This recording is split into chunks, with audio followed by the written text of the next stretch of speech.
Te damos la gloria, te damos la honra, Señor, por tu inmensa gracia, por arropar tal regalo, Señor, de amor, de misericordia. Gracias por no tomar en cuenta nuestro pecado. Gracias por limpiarnos, gracias por levantarnos. Gracias por abrirnos los ojos, Señor. Gracias por darnos vida. Gracias por pagar el precio en la cruz. Gracias, Señor, por llamarnos, por escogernos, por limpiarnos, por sostenernos, por fortalecernos, por darnos la sabiduría necesaria. Gracias, Señor. Te pido, Padre, que tu nombre sea exaltado en nuestras vidas, que tu palabra sea expuesta, que tu Espíritu Santo nos convenza de pecado y que salgamos de aquí, Señor, con ansias de conocerte y con anhelo de vivirte en todas nuestras áreas. Te damos la gloria, Señor, en el nombre de Jesús. Amén. Amén. Gloria a Dios. La gracia de Dios es difícil que nosotros nos pongamos a adentrarnos y consideremos la gracia de Dios sin que nuestras emociones sean tocadas, sin que nos demos cuenta del gran e infinito amor y misericordia que Dios ha tenido por nosotros.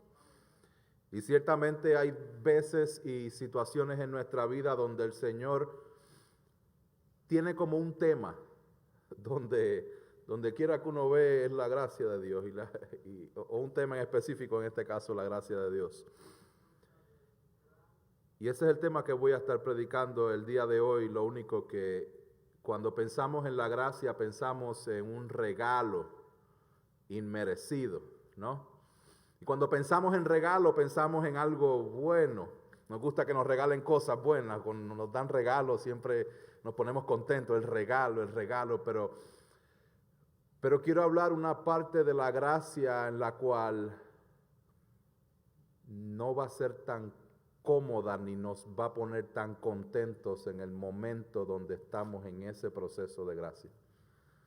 Porque mientras la gracia es un regalo inmerecido y gloria a Dios por su gracia, hay un proceso que tenemos que entender en el cual conocemos el dolor de la gracia. Y ese es el tema del día de hoy. En el libro de Jonás específicamente vamos a ir al libro de Jonás capítulo 1. Vamos a estar dando lectura al libro de Jonás. Pero mientras usted lo va buscando, ahí le voy a dar un breve resumen de lo que comenzamos a exponer la semana pasada con respecto a Jonás. Y dijimos que el libro de Jonás muestra el interés misericordioso de Dios por toda la humanidad, su poder sobre la naturaleza y la inutilidad de querer huir de él. Además anuncia la sepultura y la resurrección de Jesús. Mateo 12 y Lucas 11 comparan el ministerio de Jesús con el de Jonás y señala que el de Jesús es mayor. Ambos textos ven el gran pez de Jonás como un presagio de la sepultura de Jesús. En la tumba lo convierte a Jonás en un tipo de Cristo. Si hay algo que podemos resaltar de la semana pasada, si hay algo que podemos aprender de Jonás con lo que hablamos la semana pasada, es que en ninguna circunstancia podrá justificar la desobediencia a la palabra de Dios. Ni la maldad de Asiria, ni su pasado oscuro, ni su propia lógica, lo que es la misericordia. Jonás no fue llamado a considerar la palabra de Dios, sino a obedecerla. Ahora, la historia de Jonás no existe solamente para que, digamos, no seas desobediente como Jonás.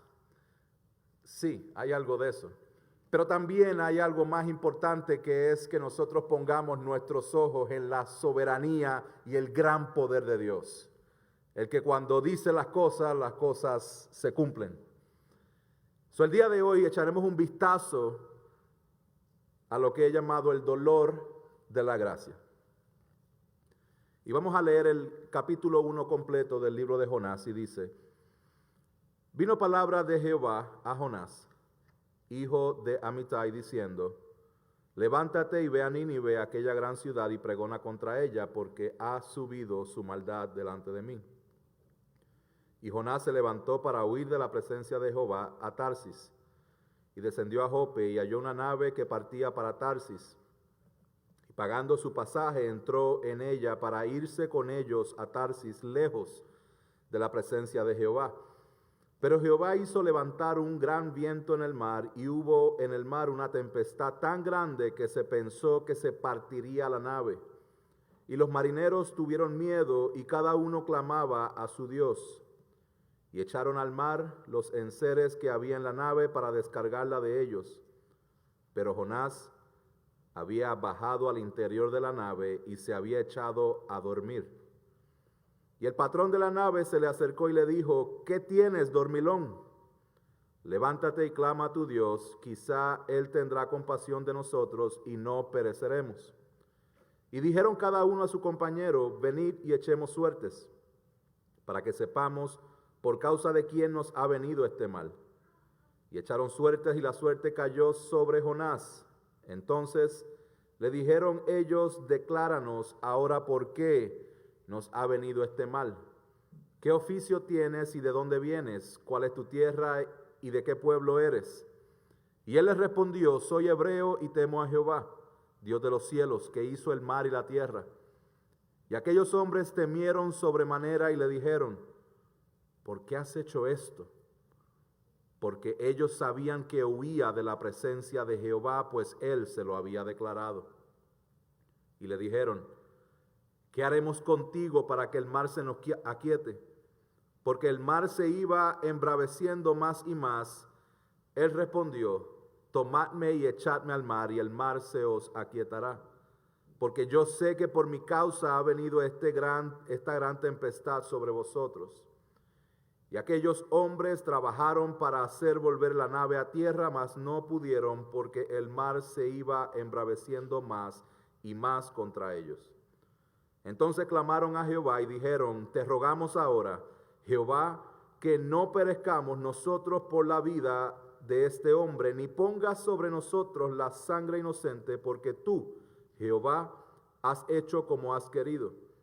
Y tomaron a Jonás y lo echaron al mar, y el mar se aquietó de su furor, y temieron aquellos hombres a Jehová con gran temor, y ofrecieron sacrificio a Jehová e hicieron votos. Pero Jehová tenía preparado un gran pez que tragase a Jonás, y estuvo Jonás en el vientre del pez 3 días y 3 noches. Wow. Gloria a Dios por su palabra. Gloria a Dios. Como vimos la semana pasada, a Jonás se le fue dado un mandato de ir a predicar a Nínive. Y hablamos de que Nínive, siendo la capital de Asiria, siendo un gobierno y siendo un pueblo tan sanguinario y tan malvado, Jonás agarra la justicia en sus manos y dice: no, ellos no merecen misericordia, porque Dios es tan misericordioso que si voy allá y les predico, ellos se van a arrepentir, y yo no quiero que se arrepientan, porque si se arrepienten, entonces van a venir acá y nos van a destruir. Y esa fue la dinámica de Jonás. Y Jonás, en vez de ir en obediencia a Nínive, Jonás va en dirección a España, a Tarsis, con lado completamente contrario. Y providencialmente, entre comillas, él encuentra una nave que va en dirección contraria, se monta en ella, y es aquí donde nos encontramos en el verso 4, donde dice: pero el Señor lanzó sobre el mar un fuerte viento, y se desencadenó una tormenta tan violenta que el barco amenazaba con hacerse pedazos. Si ve que hay un poco de diferencia, es que algunos de los textos que tengo son de la versión de las Américas y otros son de la versión Reina Valera, por si acaso ve que hay un poco de confusión. Pero el Señor, grande en misericordia, envió una tormenta. Esta dinámica de pero el Señor envía algo se ve varias veces en el libro de Jonás, porque al final, después de haber dicho que el Señor lanzó sobre el mar un fuerte viento, dice en el verso 17, y el Señor dispuso un gran pez. Luego un poquito más adelante en el verso 10 del capítulo 2 dice, entonces el Señor dio orden al pez. Luego en el capítulo 4, cuando ya Nínive se ha convertido y Jonás está pidiéndole a Dios que le quite la vida, dice, y el Señor dispuso que una planta creciera sobre Jonás. Siguiente verso dice, pero Dios dispuso que un gusano se comiera esa planta. Mis hermanos, el libro de Jonás está gritando que Dios es soberano, que Dios está a cargo de todas las cosas, que el propósito de Dios se cumple, que lo que Él decreta va a suceder.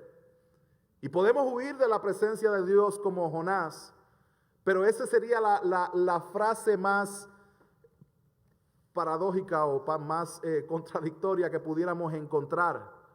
El que digamos que estamos huyendo de la presencia de Dios. Porque ¿quién puede huir de la presencia de Dios? El que está en todos lados. El que lo ve todo. El que lo sabe todo.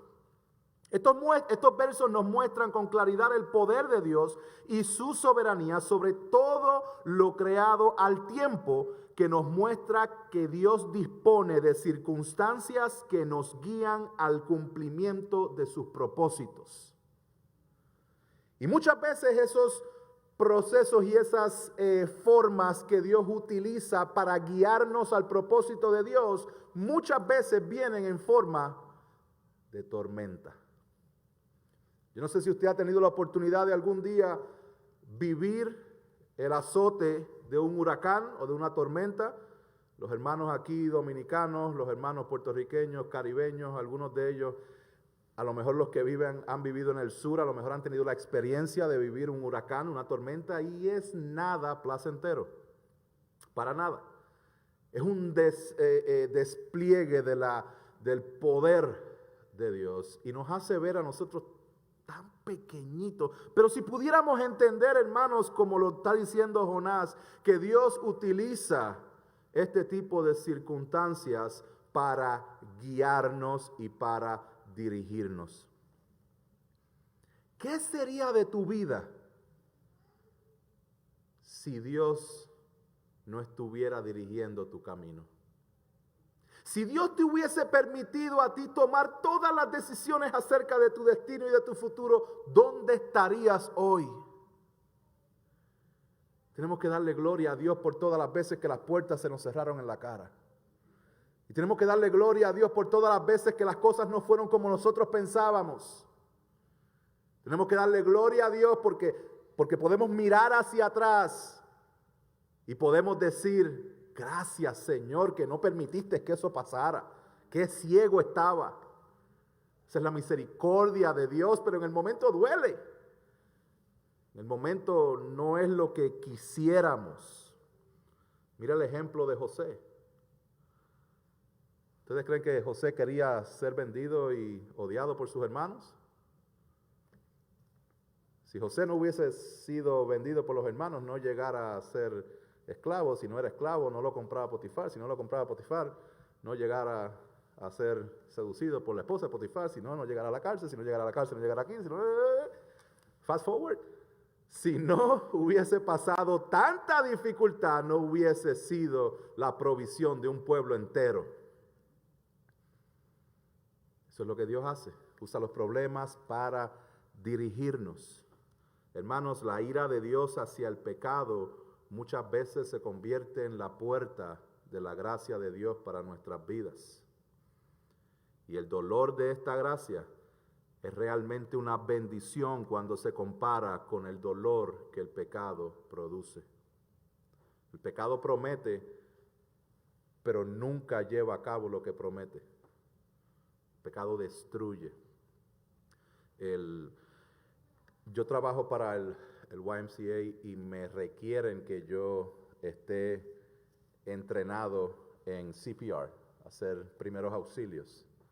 Y todos los años tengo que tomar eso. Yo soy una persona de las que si veo sangre me desmayo.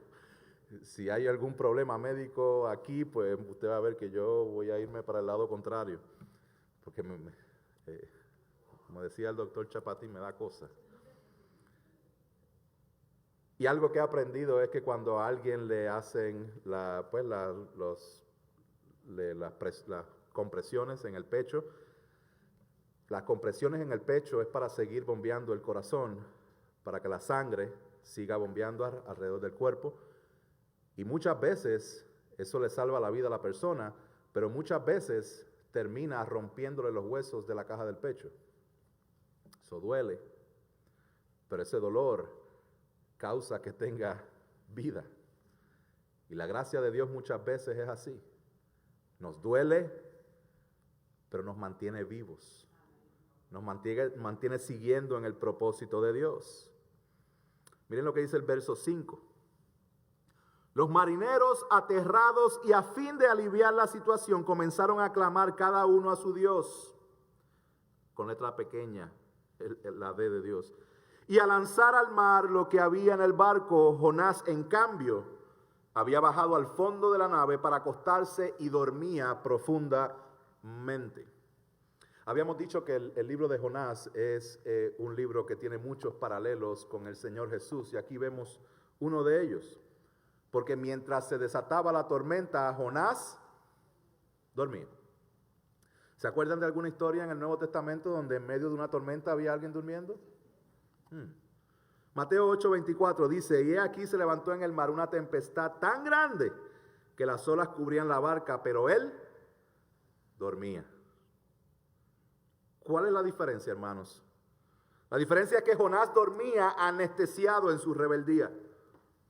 Jesús dormía pacíficamente en la obediencia de él al Padre. Gran diferencia. Para hacer una nota bien importante con respecto a este punto, los dioses falsos te quitan todo sin dar nada a cambio.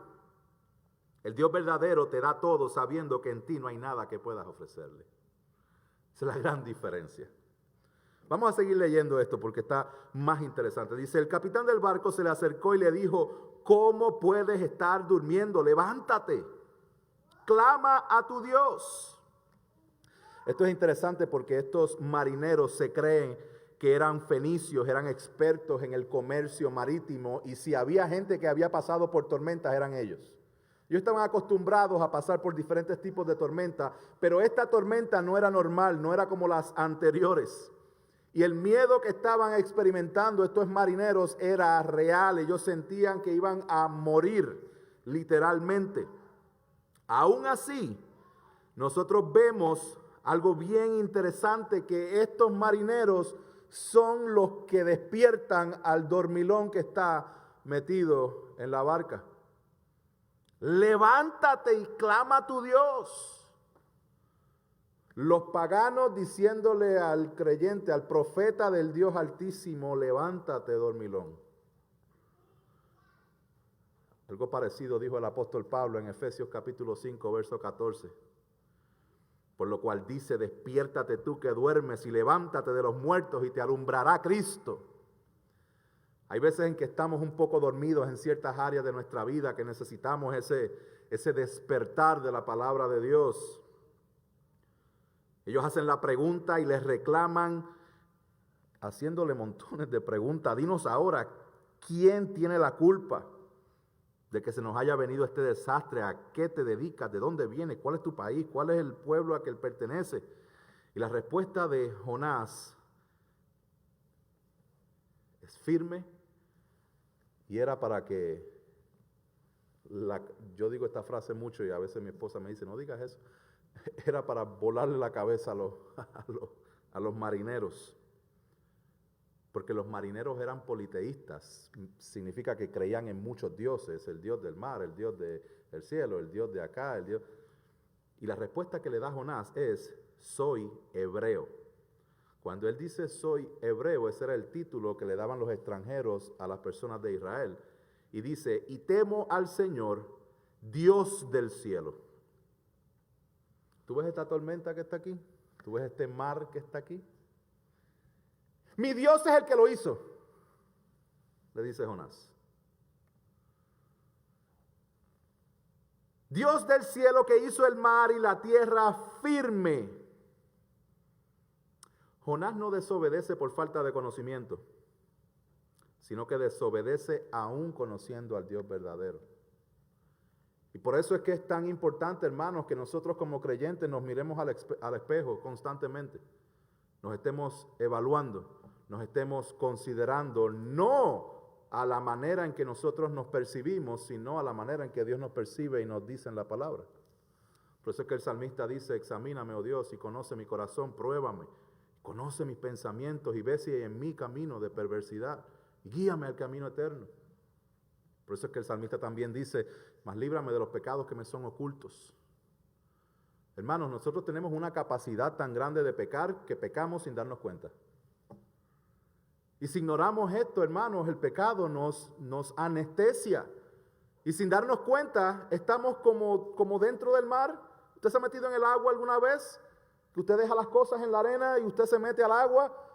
Y a los 5 minutos usted mira y las cosas están por allá abajo y la marea se lo ha ido llevando a usted y usted ni cuenta se dio. Eso es lo que el pecado hace en nuestras vidas. Y es increíble que los marineros, siendo politeístas y teniendo dioses falsos, son usados por Dios para demostrar decencia moral y temor de Dios, más que el mismo Jonás. Dice en el verso 10 que ellos se llenaron de miedo cuando supieron que Jonás huía de Jehová. Dice en el verso 13 que aun cuando Jonás les dijo que le aventaran afuera de la barca, ellos hicieron un esfuerzo adicional para no matarlo. Jonás estaba tratando de renunciar al llamado que Dios le había dado. Pero Dios no le aceptó la renuncia. Gloria a Dios.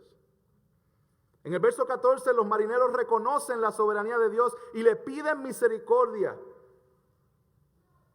Porque ellos se aprestaban a tirar a Jonás al mar. Y ellos entendían que él era profeta de Dios. En el verso 16, hermanos, los marineros se arrepienten y ofrecen votos al Señor. Los marineros. Vean lo que ha causado toda la desobediencia de Jonás. Ha causado la salvación de un grupo de marineros y ahora se apresta para ir a Nínive para el arrepentimiento de un pueblo entero. Otra vez, hermanos, evaluemos las áreas de nuestra vida que a lo mejor están durmiendo. Y apliquemos la palabra de Pablo otra vez que dice: despiértate tú que duermes y levántate de los muertos y te alumbrará Cristo. Algo bien importante que tenemos que entender hasta aquí en esta parte de la historia, hermanos, es que Dios no depende de nosotros para llevar a cabo sus propósitos. ¿Estamos claros con eso? Dios no depende de nosotros para llevar a cabo sus propósitos. Yo no quisiera tener un Dios que dependa de mí. Y esto es bien importante que lo entendamos, hermanos, porque cuando nosotros pensamos que podemos distorsionar a Dios, que podemos manipular a Dios, que podemos aguantar a Dios, realmente estamos considerando los dioses pequeños de los marineros y no al Dios verdadero, Rey de la tierra, dueño del oro y de la plata. No queremos un Dios creado por nosotros mismos a nuestra conveniencia, queremos el Dios de las Escrituras. Queremos el Dios que está aquí, que es soberano, poderoso, eterno, omnisciente, omnipotente, omnipresente. Ese es el Dios que nosotros queremos conocer. A ese es el Dios al cual nos rendimos, ese es el Dios al cual buscamos y ese es el Dios a quien predicamos. Y mientras Dios no necesita de ti para llevar a cabo sus propósitos en su misericordia, a Él le place incluirnos en sus planes. Es bien diferente, porque Él te manda que prediques, Él te manda que vivas una vida cristiana, Él te manda muchas cosas. Pero no es que el evangelio y todo el plan de Dios depende de que tú lo hagas porque Dios cumplirá el propósito que Él determinó. Pero Dios en su misericordia te incluye. Gloria a Dios por eso. Proverbios 19:21 dice, muchos son los planes del corazón del hombre, mas el consejo del Señor permanecerá. Hasta aquí, todas las fuerzas de Jonás han sido para escaparse de la presencia de Dios, huir de la presencia de Dios. Y hemos visto la gracia de Dios que fue tras Jonás, buscando a Jonás. Y les dije que este libro está bien conectado y que es un retrato del Evangelio. Y de la misma forma en que Dios fue tras Jonás en su desobediencia, Dios ha ido tras de nosotros también. En el libro de Filipenses capítulo 2 dice, haya pues en vosotros este sentir que hubo también en Cristo Jesús, el cual siendo en forma de Dios, no estimó el ser igual a Dios como cosa que aferrarse, sino que se despojó a sí mismo tomando forma de siervo hecho semejante a los hombres y estando en la condición de hombre se humilló a sí mismo, haciéndose obediente hasta la muerte y muerte de cruz, por lo cual Dios también le exaltó hasta lo sumo y le dio un nombre que es sobre todo nombre, para que en el nombre de Jesús se doble toda rodilla de los que están en el cielo, en la tierra, debajo de la tierra, y toda lengua confiese que Jesucristo es el Señor, para la gloria de Dios Padre. El Verbo se hizo carne para salvarnos a ti y a mí, que estábamos muertos en nuestros delitos y pecados, en total dirección a Tarsis, huyendo del propósito de Dios. Y Dios le plació enviar a su Hijo a vivir la vida perfecta que nosotros no podíamos vivir, a sufrir el castigo que merecíamos cada uno de nosotros y a darle gloria al Padre en plena obediencia, incluyéndonos en el plan de salvación, de redención que Dios tenía desde el principio. Jesús dice, todo el que el Padre me da vendrá a mí, y el que a mí viene yo no le echo fuera. Él vino a buscarnos. Juan 15:16 dice, no me elegisteis vosotros a mí, sino que yo os elegí a vosotros. Y os he puesto para que vayáis y llevéis fruto, y vuestro fruto permanezca, para que todo lo que pidierais al Padre en mi nombre, Él os lo dé. Hermanos, si estamos aquí el día de hoy, es por su gracia y por su misericordia, de que Él nos ha sostenido y Él nos ha dado la fuerza para que podamos seguir perseverando en el camino del Señor. Verso 17 dice, el Señor por su parte dispuso un enorme pez para que se tragara a Jonás, quien pasó 3 días y 3 noches en su vientre. La palabra hebrea que se utiliza aquí para pez no es la palabra ballena, no es una ballena, es un gran pez, es la única información que tenemos. En el pez no había primera clase. En el pez no te servían maní y el vasito de jugo de manzana. Eso es lo que yo pido cuando viajo. Imagínese usted estar dentro del vientre de un pez por 3 días, 3 noches. ¿Cuán cómodo usted piensa que le fue a Jonás durante esos 3 días?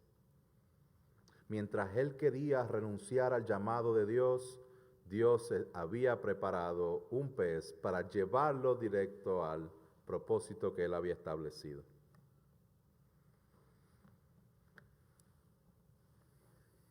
Aquí vemos el paralelo número 2 con Jesús. La gracia duele, hermanos. La gracia duele. Y aquí vemos una dolorosa manifestación de la gracia de Dios, donde Dios provee primero una tormenta por su gracia. Dios provee un pez por su gracia.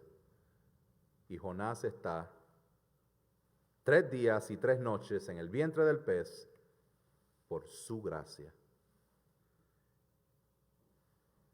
Jesús dijo en Mateo 12, la generación mala y adúltera, este es Jesús hablando, Demanda señal, pero señal no le será dada, sino la señal del profeta Jonás, porque como estuvo Jonás en el vientre del gran pez 3 días y 3 noches, así estará el Hijo del Hombre en el corazón de la tierra 3 días y 3 noches.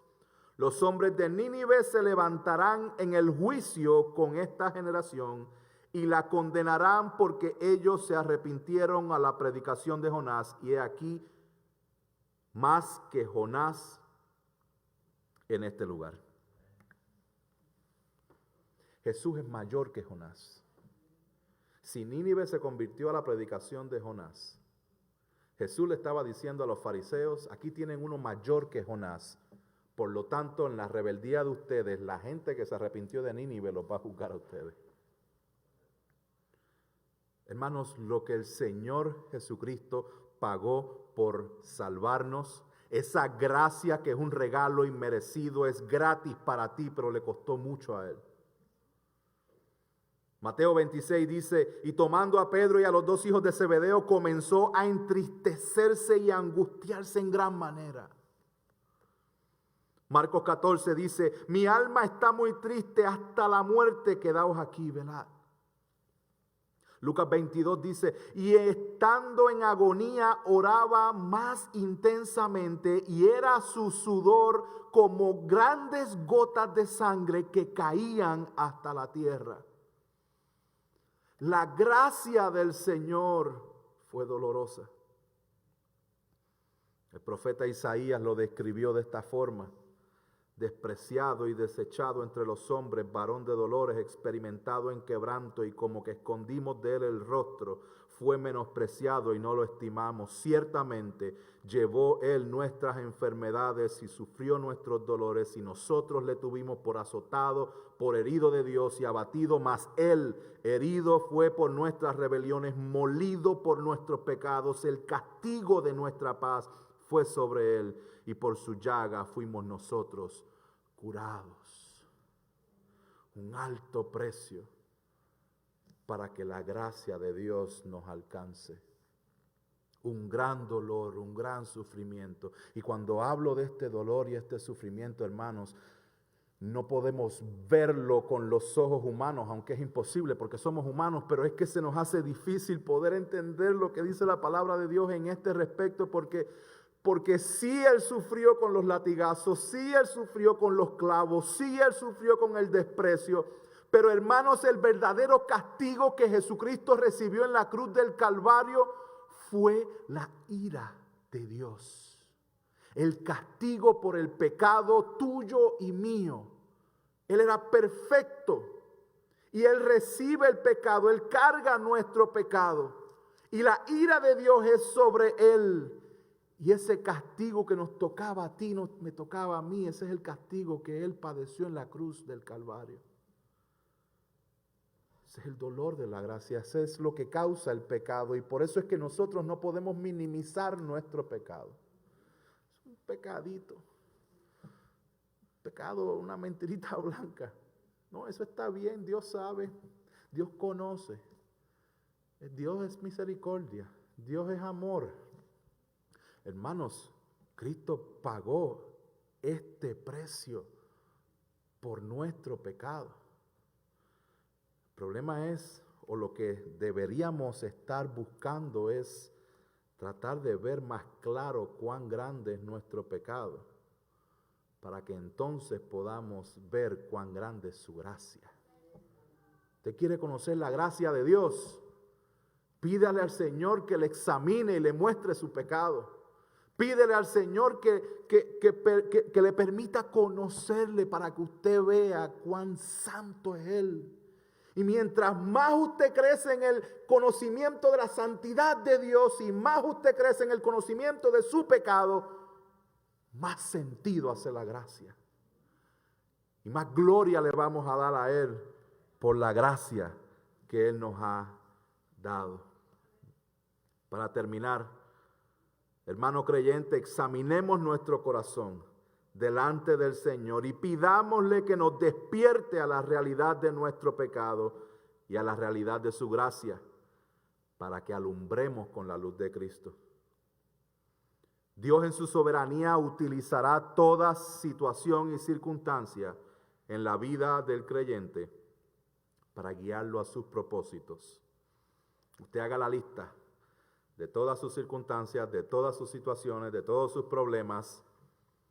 Si usted es creyente, Dios está utilizando todo eso para guiarlo a su propósito. ¿Se acuerdan de ese texto bien famoso que dice, y sabemos que para los que aman a Dios, todas las cosas cooperan para bien, esto es, para los que son llamados conforme a su propósito? Hermanos, su gracia será dolorosa en muchas ocasiones, pero ten por seguro que Dios nos sostendrá y nos guiará en cada paso del camino. Así que regocíjate que en Cristo estamos seguros. También te hago un llamado al arrepentimiento, a que le des la espalda a tu pecado, a toda duda y a todo estilo de vida contrario a las Escrituras. Cree en el Señor Jesucristo. Solo en Él hay salvación. Su gracia es infinita. Concluyo con esta cita del puritano John Owen. Él dijo, es parte de la naturaleza de la gracia crecer e incrementarse hasta el final, como los ríos, que cuanto más se aproximan al océano hacia donde tienden a dirigirse, más se incrementan sus aguas y la velocidad de sus corrientes, por lo que la gracia fluirá de manera mucho más rápida y completa a medida que se aproxime al océano de gloria. Descansemos en el Señor, vengamos a Él, Él nos sostendrá. Padre Celestial, te damos la gloria, te damos la honra, te damos las gracias por recordarnos que tú eres soberano, que tú estás en control de todas las cosas, que aún en medio de nuestra desobediencia tú cumplirás tus propósitos. Ayúdanos a descansar, Señor, en ti, cuando estamos pasando procesos difíciles, procesos de extrema dificultad, que podamos descansar en que tú utilizas todas estas cosas para guiarnos al plan que tú has establecido. Tú conoces la situación de cada hermano en este lugar, pero Señor, te pido que tú nos ayudes a que pongamos nuestros ojos en ti, Jesús, el autor y consumador de nuestra fe. Ayúdanos a descansar, a darte la gloria, a vivir para ti, a conocerte cada día más, para que podamos descubrir cada día más, Señor, cuán grande es tu santidad, cuán grande es nuestro pecado y cuán mayor aún es tu gracia. Te damos la gloria en el nombre poderoso de Jesús. Amén y amén.